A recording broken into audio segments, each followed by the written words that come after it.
Jack, you ever get those parents that call you up and they're telling you about how their kids are going through all these things and how they have to help their kid with their school and help their kid with their interaction with their teachers, help their kid with their interactions with their coaches, that helicopter parent? How do we help those people? Oh my gosh, let go, let it go, let it go.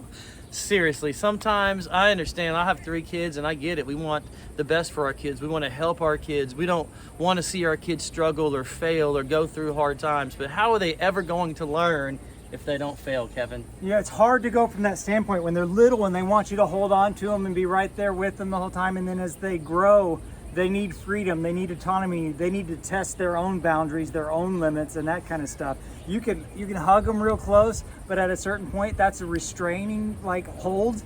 Let them go. Let them see how they find their own freedoms and reach their own potential.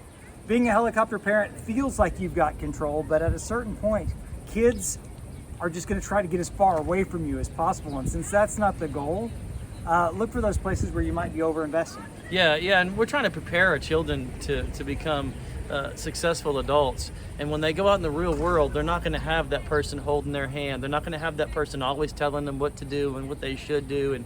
And they're going to have to learn how to use critical thinking. They're going to have to learn how to be resilient, overcome mistakes and failures. And we have to be parents that are willing to allow our children to go through those processes so that they can grow up and learn how to be a responsible adult.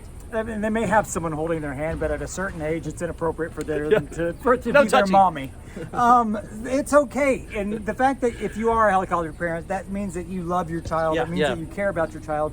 Do that, but while you're doing that, push and help them to become more autonomous and experience more freedom in what it is that they're doing. It will also help them to have better relationships with their coaches, with their teachers, with their future bosses, because I don't know the coach, teacher, or future boss that wants to go through their mediator, through their attorney or their representative. No, they want your child to be able to speak, and you want your child to be able to speak for themselves. Yeah. There's a movie called Waterboy, and Adam Sandler's in a classroom, and his teacher is telling him about the medulla oblongata, and the character in the movie says that's not it, because he gives a different answer, and he says because Mama said so.